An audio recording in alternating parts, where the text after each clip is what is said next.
जिंदगी की मुश्किलें ही हमें मजबूत बनाती है, वरना आसान रास्तों से कभी मंजिल नहीं मिला करते। तो मेरे प्यारे बच्चों, कैसे हैं आप सभी लोग? उम्मीद करता हूं कि आप सभी अच्छे से होंगे और आप लोगों की तैयारी बेहतर हो गई होगी। और एग्ज़ाम में अब सिर्फ 2 महीने बच चुके हैं, तो आप लोग जो सेटअप का एग्ज़ाम दिए हैं अभी, उसके उर्दू के क्वेश्चन को लेकर के मैं अभी आया हूं और आप लोगों के बीच इसके आंसर को डिस्कस करूंगा। तो चलिए शुरू करते हैं बिना देरी किए हुए फर्स्ट क्वेश्चन से।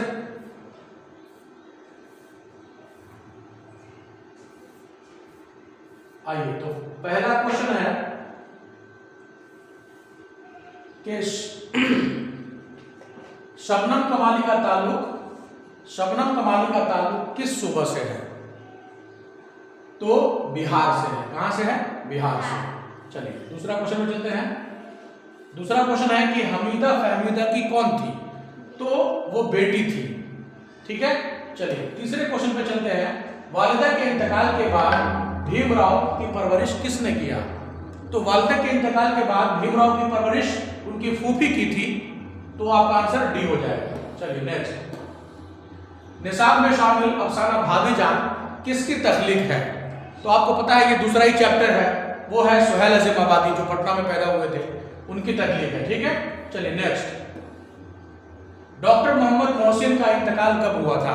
तो डॉक्टर मोहम्मद मोहसिन का इंतकाल 2002 ईस्वी में इलाज के दौरान दिल्ली में हुआ था। ये तो आपको पढ़ाया जा चुका है। ठीक है, नेक्स्ट चलते हैं 6 नंबर क्वेश्चन।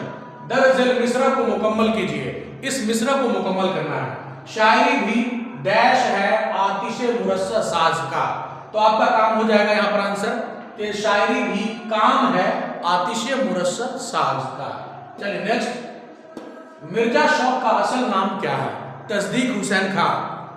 मिर्जा शौक का असल नाम है तस्दीक हुसैन खां। चलिए नेक्स्ट है कि गालिब का इंतकाल किस सन में हुआ था? तो गालिब का इंतकाल सन 1869 ईस्वी में हुआ था, जिस साल महात्मा गांधी का जन्मदिन है, याद रखिएगा 1869। चलिए शुरुआत में गालिब का तखल्लुस क्या था? तो शुरुआत में असद तखल्लुस किया करते थे वो, ठीक है, और बाद में गालिब करने लगे। ठीक है, नेक्स्ट, जगन्नाथ आजाद कब पैदा हुए? जगन्नाथ आजाद कब पैदा हुए? इस क्वेश्चन में थोड़ा सा डाउट है, इसलिए आपको बाद में बता देंगे। चलिए नेक्स्ट चलते हैं। शामिल निसाब नज्म हो सकता है इसका ऑप्शन में भी शायद डाउट हो, अभी मेरे ज़हन से निकला हुआ है, तो इसको मैं बाद में बता दूंगा आपको। शामिल निसाब नज्म बारिश शाह से के नज्म निगार कौन है? तो अमृता प्रीतम है, जो कि एक पंजाबी शायरा है, और ये रोशनी किताब का क्वेश्चन है। उर्दू की जो दूसरी किताब है रोशनी, वहां से ये क्वेश्चन लिया गया है। नेक्स्ट, अफसाना अंग्रेजिया बाबू का मरकजी किरदार कौन है? मरकजी किरदार का मतलब हुआ कि मेन रोल किसका है?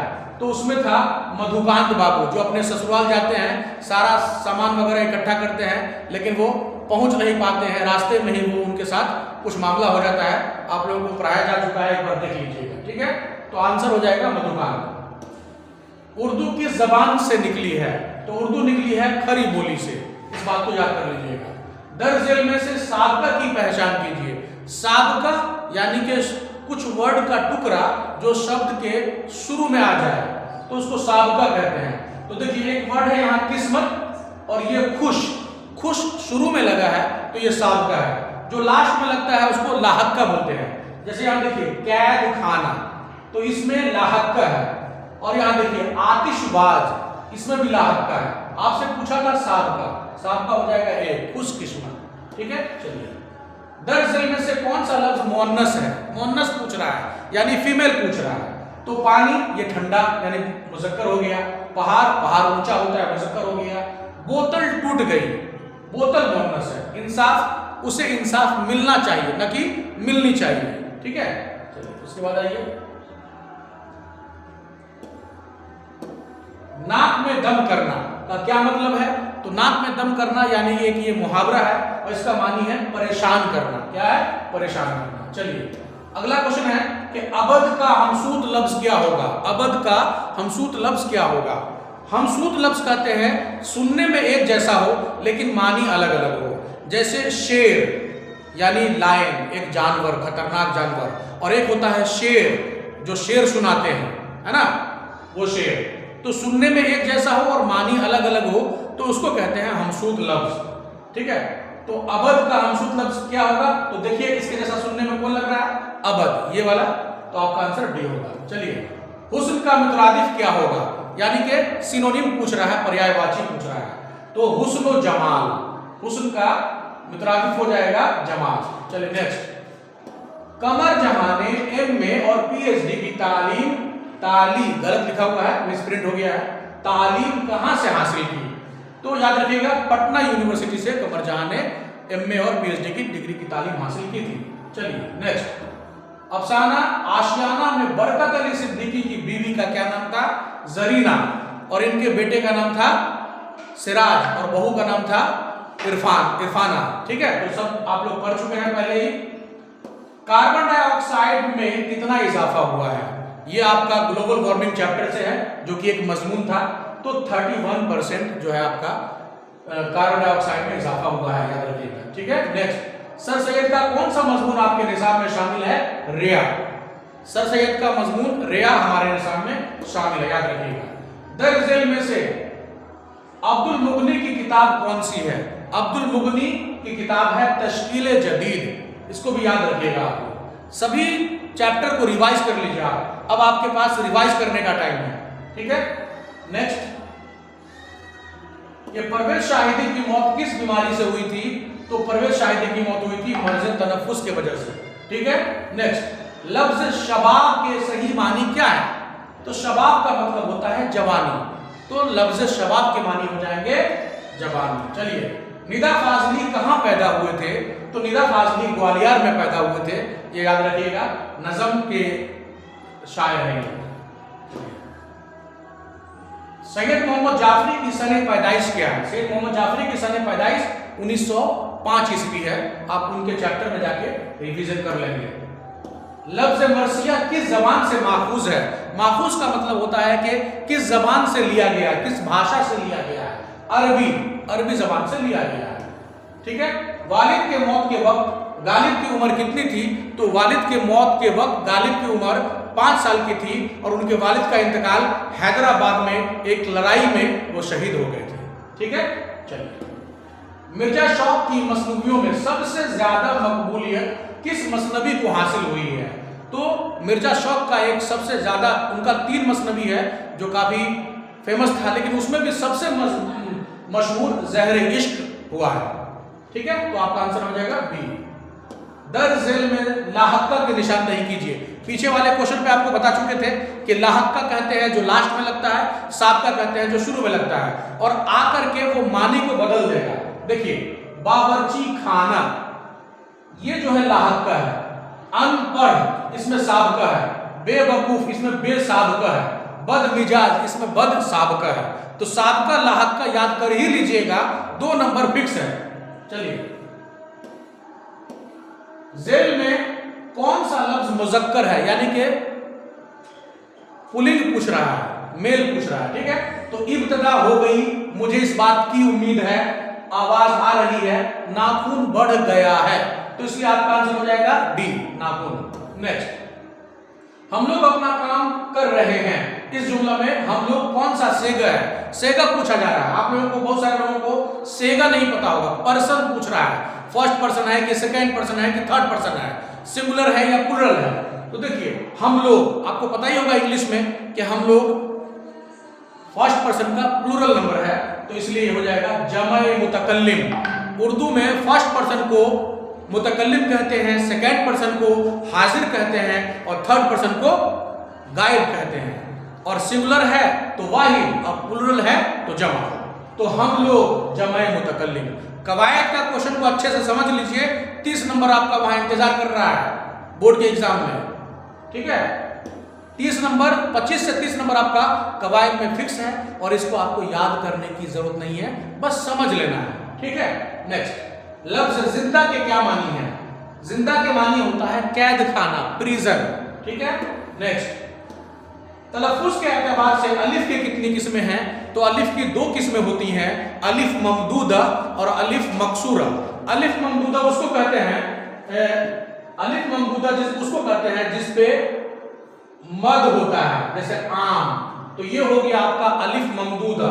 और ये देखिए, ये हो गया अनार, इसमें अब मद नहीं है ना, ये वाला नहीं है, तो ये अलिफ मकसूरा कहलाएगा। अब ये भी हो गया अलिफ ममदूदा, ये नहीं होगा, ठीक है, याद रखिएगा, ये नहीं होगा।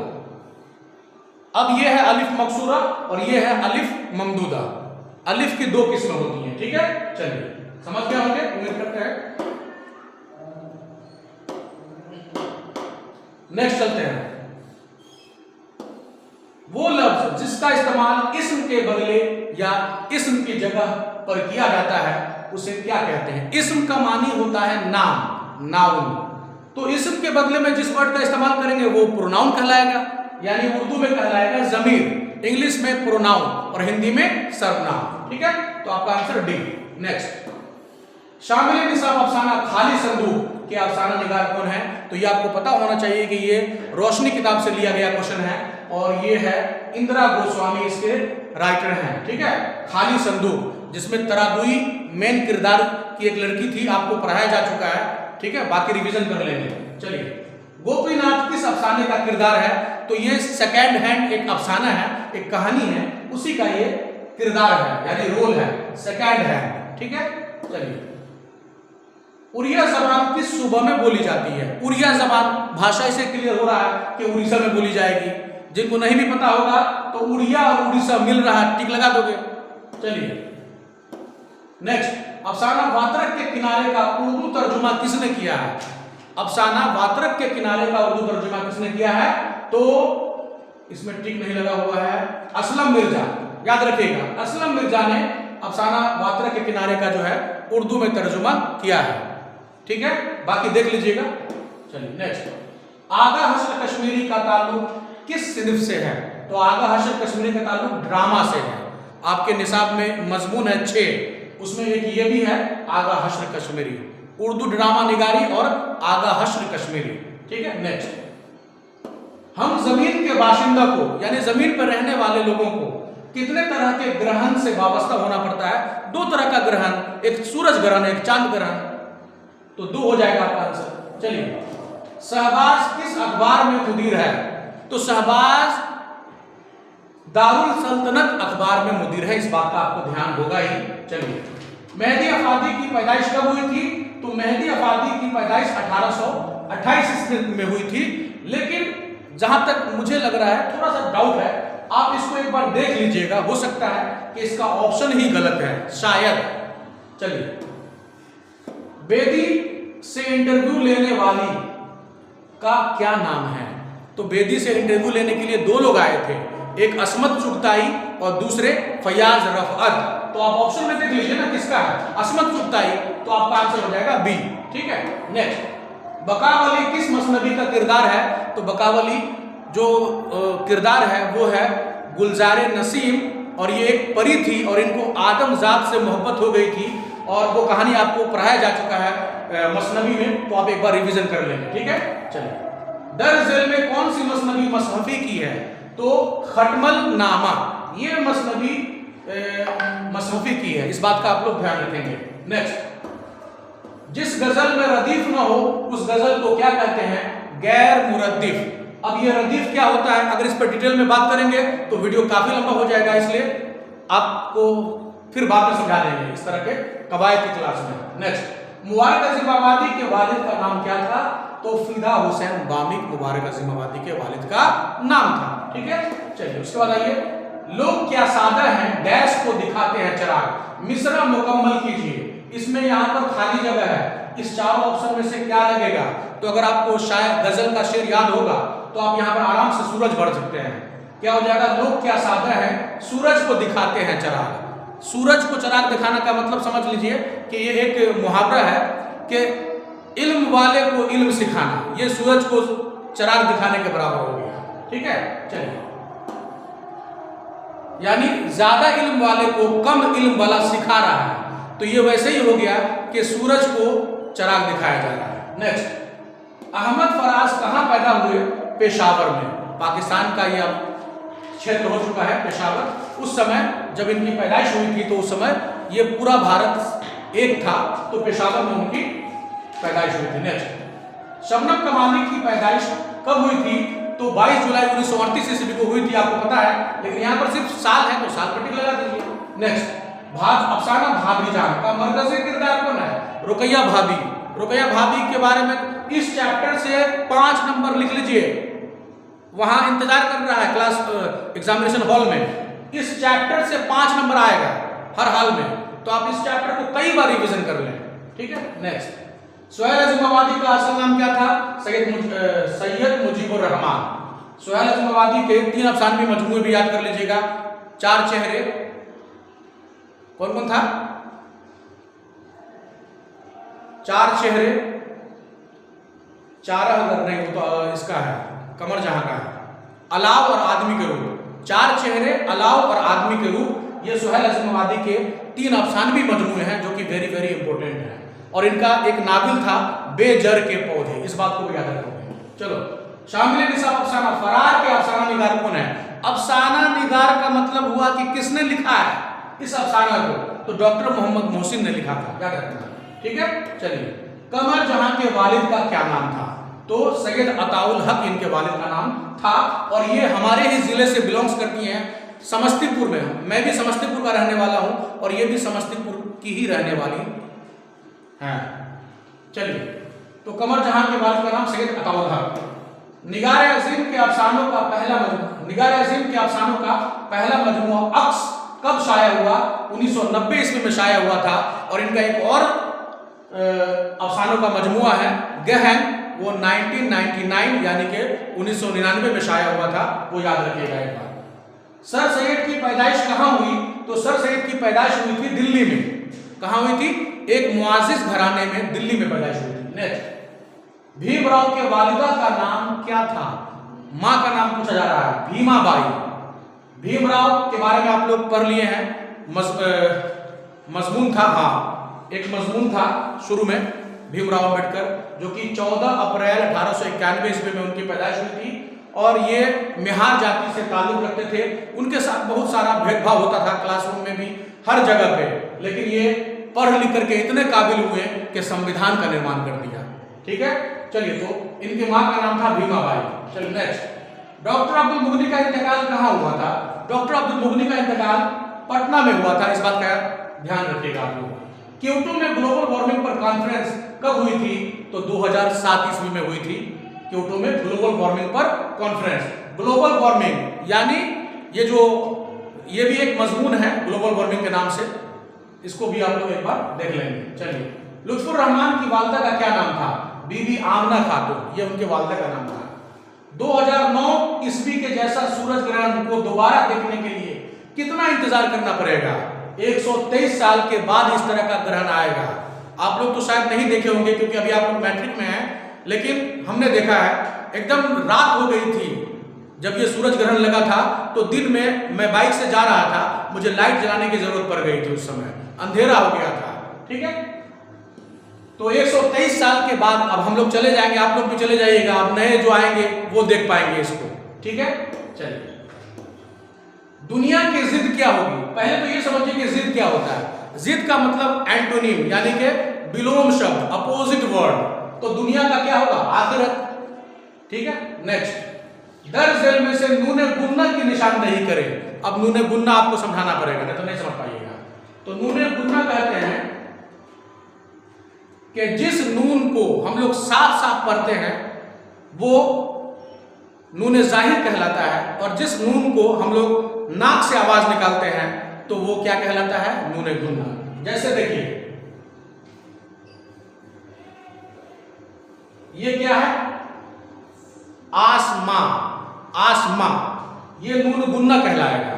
और यहीं पर अगर हम नुक्ता दे देते हैं आसमान, अब ये हो गया नूने जाहिर। इसी तरीके से आप यहां पर देखिए कि पलंग, इसको क्या हम लोग पलंग पढ़ रहे हैं? नहीं ना, पलंग। तो यहां पर जो नून है इसको भी हम लोग नाक से आवाज निकाल रहे हैं, तो ये नूने गुन्ना हो जाएगा, ठीक है। इसका आंसर क्या हो जाएगा? नूने गुन्ना।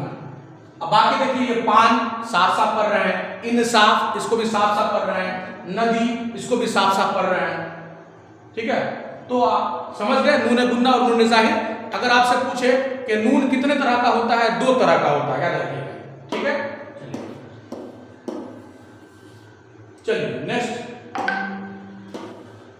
दर झेल में से इसमें मुआरफा की पहचान करें। अब कवायद का क्वेश्चन शुरू हो रहा है। इसमें मुआरफा कहते हैं प्रॉपर नाउन को, खास नाउन को। तो देखिए ना, आदमी क्या ये प्रॉपर है? नहीं। नदी क्या ये प्रॉपर है? नहीं। गाय क्या ये प्रॉपर है? नहीं। ये सब कॉमन है। और उर्दू में कहते हैं इसको, क्या कहते हैं? इसमें नकरा। और ये गंगा जो है ये खास नदी का नाम है, इसलिए ये क्या कहलाएगा? इसमें मुआरफा यानी कि प्रॉपर नाम। ठीक है। दर झेल में माजी शकिया की निशानदेही कीजिए। तो माजी शकिया कौन है? माजी शकिया माने पास्ट में बताना है, काम हो चुका है पास्ट में और उस काम के होने में शक हो तो उसको बोलते हैं माजी शकिया। और इसकी पहचान है कि आया होगा, गए होंगे, खाए होंगे, होगा, होगी, होंगे करके होगा, तो समझ लो कि वो माजी शकिया है। वो लोग आए होंगे, इसमें शक है कि आए हुए किए होंगे, नहीं भी आए होंगे, अभी भोज खा रहे होंगे, तो वो लोग आए होंगे, क्या कहलाएगा? ये माजी शकिया होगा। मैं कल जाऊंगा, इसमें शक है ये नहीं है, मैं कल जाऊंगा तो जाऊंगा। वो खा चुका है, वो खा लिया है, उसमें शक नहीं है, दोबारा मत दीजिए। चलिए, मैं आ रहा हूं, हाँ आ रहा हूं, फोन करके बोल रहे आ रहा हूं, तो इसमें शक थोड़ी, हम तो जाबे करेंगे थोड़ी देर में। चलिए, उसके बाद देखिए, अकबर बहादुर है। इस जुमला में बहादुर क्या है? बहादुर एडजेक्टिव है, सिफत है, विशेषण है। तो याद रखिए यहां पर क्या है? सिफत। जिसकी खूबी या खराबी बताई जाए जिस शब्द से, उसको सिफत कहते हैं, और जिसकी बताई जाए उसको क्या बोलते हैं? मौसूफ। तो अकबर बहादुर है, तो इसमें बहादुर वर्ड सिफत हो गया और अकबर वर्ड मौसूफ हो गया। ये भी याद रखना, 2 नंबर आएगा, सिफत मौसूफ। चलिए, दर झेल में कुनियत की पहचान कीजिए। कुनियत, जो नाम रिश्ते से जाहिर होता है उसको कुनियत कहते हैं। तो भारत रत्न ये खिताब है, बाबाए उर्दू मोमिन इब्ने मरियम, मरियम का बेटा, ये रिश्ते से जाहिर हो रहा है, तो ये कुनियत कहलाता है। ठीक है। अकरम पटना कल आएगा। अकरम पटना कल आएगा। इस जुमला में, जुमला का मतलब सेंटेंस, आएगा क्या है? आएगा मतलब कोई काम ना करेगा, आने का काम करेगा, तो ये कहलाएगा फेल। फेल को इंग्लिश में वर्ब कहते हैं और हिंदी में क्रिया कहते हैं और उर्दू में फेल कहते हैं। ठीक है। चलिए, दर झेल में इसमें नकरा की पहचान कीजिए। इसमें नकरा किसको बोलेंगे? अभी बताए थे थोड़ी देर पहले, इसमें मुआरफा यानी प्रॉपर नाउन, इसमें नकरा यानी कि कॉमन नाउन। तो इसमें पटना एक प्रॉपर नाउन है, खास नाम है।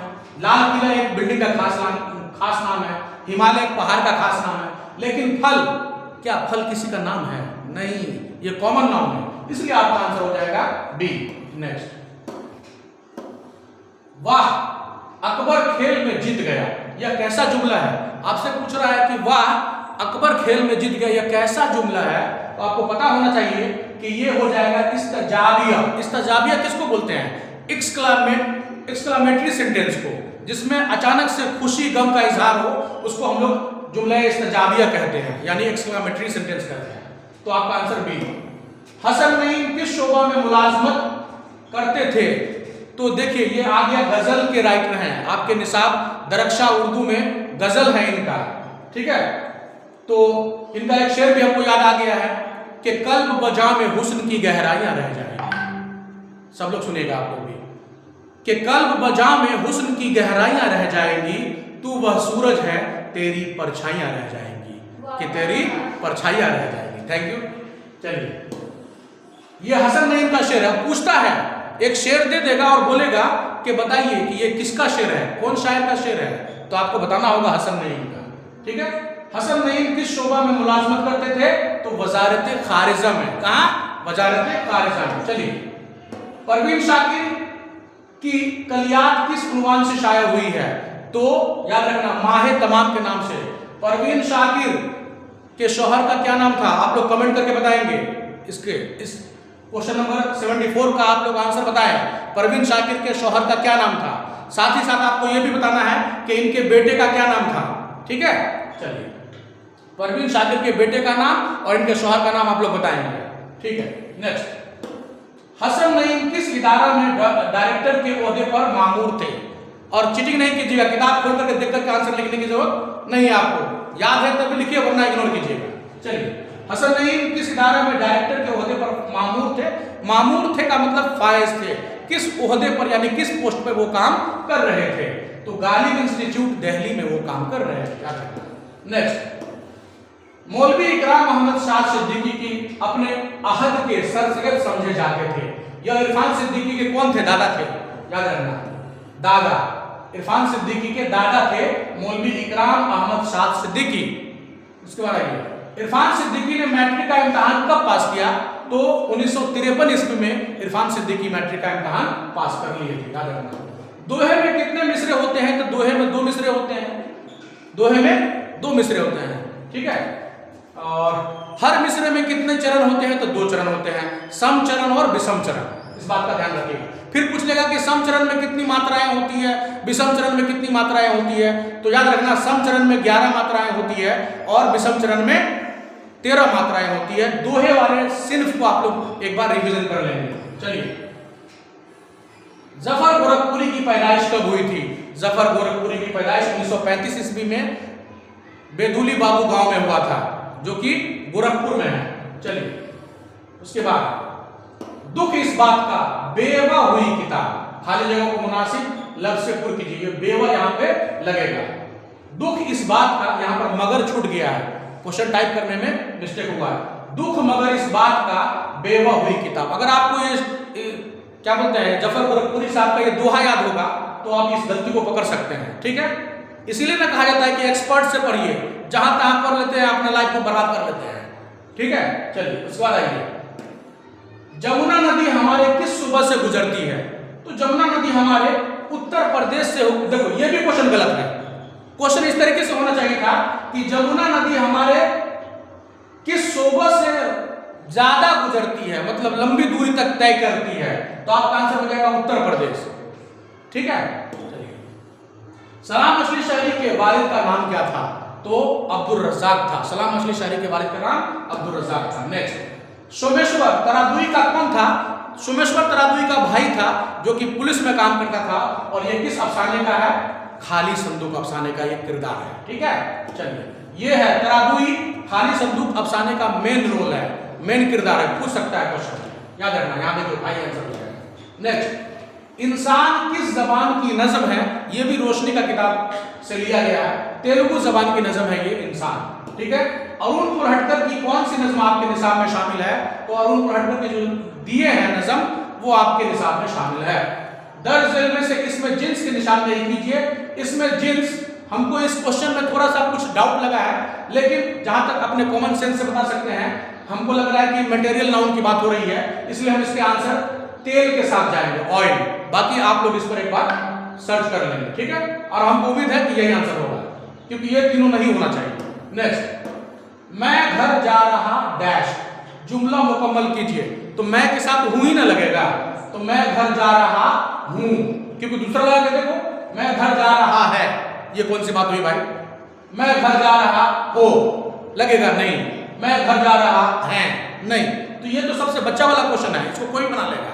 और याद रखना, 100 में से 50 बनाना है, शुरू में गलती मत कर लेना, आगे बढ़ोगे छोड़ छोड़ के आगे हलवा मिलेगा खाने के लिए, पीछे ही करा वाला सामान मत खा लेना, सूजी का हलवा करा वाला नरम नरम आगे मिलेगा। चलिए आगे चलते हैं। लास्ट से ही शुरुआत करें। क्या बोले? जब ये आगे हम लोग खाएंगे तो पहले लास्ट से ही शुरुआत। बिल्कुल बिल्कुल, शुरू में हलवा खा लीजिएगा तो लास्ट में आपको जो है दिक्कत हो जाएगा, इसलिए जो कंफर्म क्वेश्चन आपको पता चल रहा है उस क्वेश्चन को लेकर के आप चलें। 1 से लेके 100 तक जाइए, 50 मिल गया हो गया, नहीं 50 मिला फिर दोबारा राउंड में चलिए। नेक्स्ट चलते हैं। बहुत गुस्से में होना किस मुहावरे का मतलब होता है? तो ये होता है आपे से बाहर होना। ये मानी दे दिया है और मुहावरा पूछ लिया है। कभी कभी आपसे पूछेगा कि आपे से बाहर होना का मतलब क्या है, तो आप कहिएगा बहुत गुस्से में होना। चलिए 12 क्वेश्चन और रह गया है। शेर में किसी तारीखी वाकया का बयान क्या कहलाता है? तलमीह कहलाता है। क्या कहलाता है? तलमीह। कोई भी हिस्टोरिकल वाकया रहे उसमें तो आप तलमीह कह सकते हैं। दर्ज झेल में से कौन डिप्टी नजीर अहमद का नाबिल है? तो मिरातुल उरूस नहीं, फिरदौसे बरी नहीं है बोल रहा है। मिरातुल उरूस है, इब्नुल वक्त है, तौबतुन नुसूह है, और ये तो आपके निसाब में भी शामिल है। फहमीदा और मजली बेटी हमीदा की गुफ्तगू, यही वाला ना है। तौबतुन नसूह। चलिए, तो फिरदौस बरी नहीं है, याद रखना। चलिए, मिर्जा गालिब के वालिद का नाम क्या था? तो अब मिर्जा अब्दुल्ला बेग। पूछेगा चचा का नाम क्या था? तो मिर्जा नसरुल्ला बेग, याद रखिएगा, ठीक है। ये इनके चचा का नाम है। चलिए, मिर्जा फरहतुल्ला बेग, ये इंटर में है। मिर्जा फरहतुल्ला बेग का पहला चैप्टर है इंटर में। इंटर वाले का भी क्वेश्चन करवा देंगे, आप लोग धैर्य रखेंगे।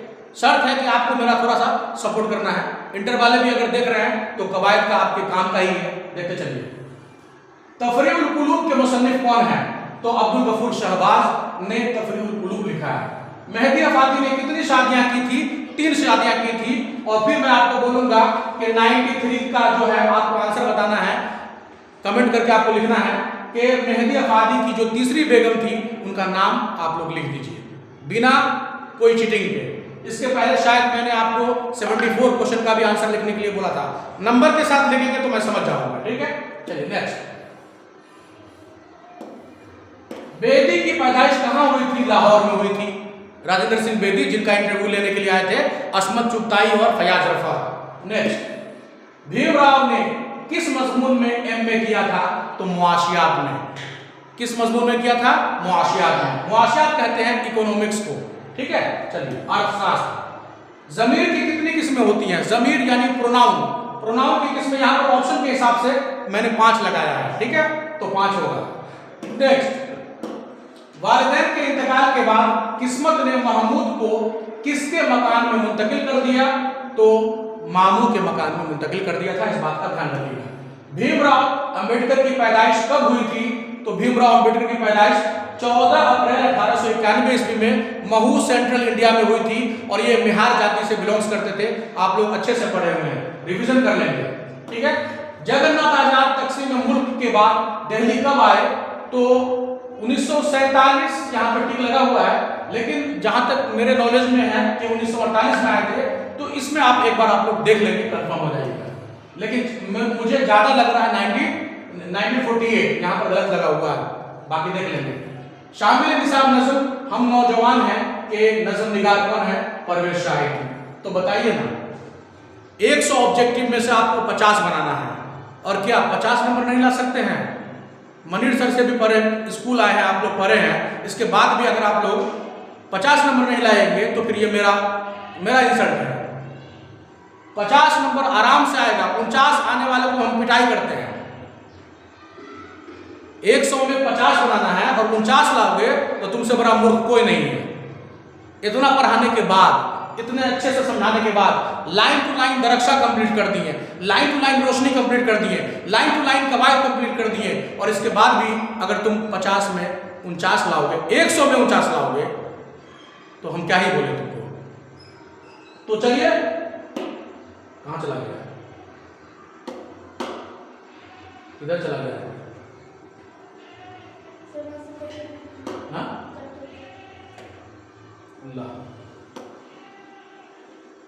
तो चलिए, अब तो हो ही गया, बच गया था आपका सब्जेक्टिव क्वेश्चन को दूसरे दिन आपको सभी लोगों को समझा देंगे। लेकिन हाँ, इसी तरीके से आपको क्लास में बैठ करके समझना है सब लोगों को, और इसी तरीके से शांति से समझना है, ताकि बाहर के जो भी लोग देखेंगे उनको ये नहीं पता चले कि हाँ बच्चे शरारती हैं।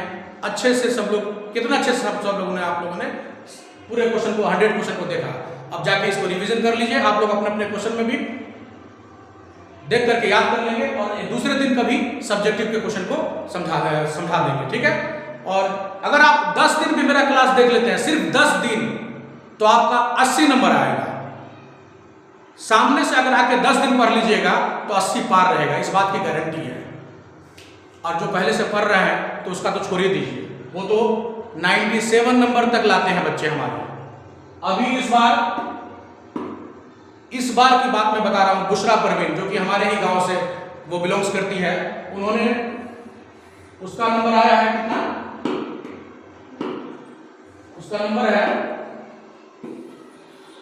अरे कहां नहीं लिखा है, उसका नंबर है 97, उर्दू में 97, और टोटल है 456 नंबर लाई है, और उर्दू में है 97। और पता है कि आपका अगर Urdu plus non Hindi, non Hindi, ये दो सब्जेक्ट आप कर लेते हैं 95 प्लस 95, तो आपको 450 पार होने से कोई नहीं रुकेगा। और अगर 2 महीना आप हमसे आके स्कूल में पढ़ लीजिए तो हम आपको ये 95 और ये 95 दे देंगे, बिल्कुल दे देंगे, उछल करके दे देंगे।